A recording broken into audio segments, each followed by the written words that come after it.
We are looking at passages that deal with humility this week, and the Bible oftentimes calls the believer to be humble, especially before the Lord. Good morning, this is Pastor Ernie Lewis of the Blue Point Church in Sisney, Illinois, with your thoughts for Tuesday. You know, there are many proverbs that contrast humility with pride. Speaking of the benefits of being humble and certainly the pitfalls of the person that is filled with pride. In Proverbs 22 and verse 4, he seems to join humility with the fear of the Lord.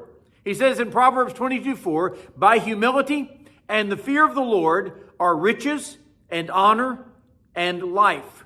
The Proverbs also warn us that pride goes before a fall and certainly lead one to a life of destruction and ruin. So here, when he calls for humility and the fear of the Lord to go hand in hand, we can see how this contrasts so starkly with the person that's filled with pride and certainly thinks he has no need for God in his life. They also tell us that the etymological root of the word humble is in the Latin word for humus, which actually of the earth. It would seem that this person who is humble is maybe more down to earth than other people. But some suggest that it means one who is even face down in the dirt. Now, this is a picture of true submission, certainly to some sort of authority. When we truly humble ourselves before God, it may call for us to fall prostrate on our faces before Him and recognize Him as all-powerful over our lives.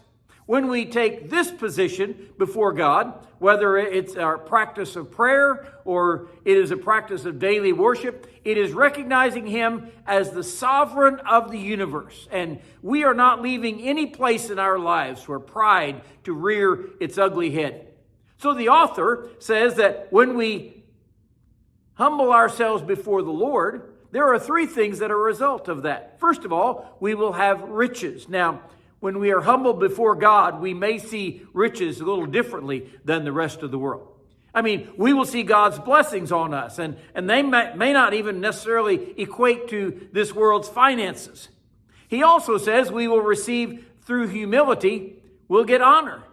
And that goes along with our verse from yesterday, where the Bible says when we humble ourselves before the Lord, He will lift you up. Now again, this may not be the kind of honor that this world is seeking today, because that is a result of pride in one's heart, seeking after worldly fame. He also says we will gain honor and riches and life. Now, life may mean length of days. I know in the fifth commandment it says, honor your father and your mother, that your days may be long upon the earth. Or perhaps it just means that we will be able to enjoy life. I mean, after all, life is a lot more than a bunch of years piled up together. Life is actually enjoying what we're doing here. And certainly whenever we humble ourselves before God, we will have more of a life than those out there in the world seeking after riches and fame and fortune.